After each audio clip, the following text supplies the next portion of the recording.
ಒಂದು ಭಾರತೀಯ ಸಮಾಜದಲ್ಲಿ ಶ್ರೇಷ್ಠ ವ್ಯಕ್ತಿತ್ವದ ವ್ಯಕ್ತಿಗಳನ್ನ ತಯಾರು ಮಾಡುವಂತಹ ಕಾರ್ಯದಲ್ಲಿ ಈ ಸಂಸ್ಥೆಯ ಮುಖಾಂತರವಾಗಿ ನಾವು ಕಾರ್ಯವನ್ನ ಮಾಡ್ತಾ ಇದ್ದೇವೆ.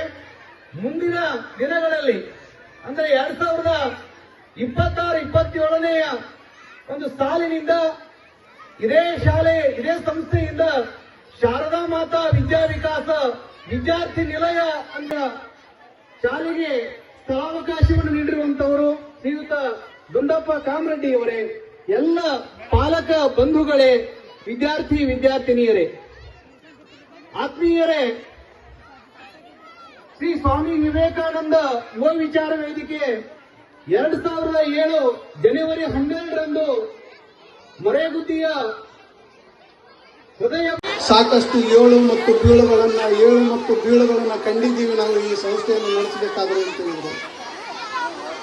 ಅವರು ಏಳು ಬೀಳು ಕಾಣ್ಕೊಂತ ಬಂದಿದ್ದಾರೆ. ವಾಸ್ತವ ಬಹಳ ಸುಂದರವಾಗಿ ಕಾರ್ಯಕ್ರಮ ನಡೆಸ್ತಾ ಇದ್ದಾರೆ. ಇಲ್ಲಿ ಸ್ವಾಮಿ ವಿವೇಕಾನಂದರ ಒಂದು ಮೂರ್ತಿಯನ್ನು ಕೂಡ ಮಂಡ್ಯ ಸ್ಥಾಪನೆ. ನಿಜವಾದ ಶಿಕ್ಷಣ ಯಾವುದು ಅನ್ನೋದನ್ನ ನಾವು ತಿಳ್ಕೋಬೇಕಾಗ್ತದೆ. ನಾವು ಬಹಳಷ್ಟು ವಿದ್ಯಾ ಕಲಿಬೇಕು, ಪರವಾಗಿಲ್ಲ, ಆದರೆ ಸಂಸ್ಕೃತಿಯನ್ನ ಬರೀಬಾರದು.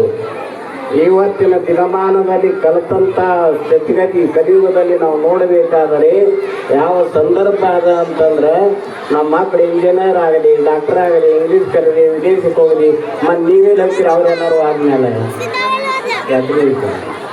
ತಂದೆ ತಾಯಿಗಳು ನೀವೇನು ಹೇಳ್ತೀರಿ?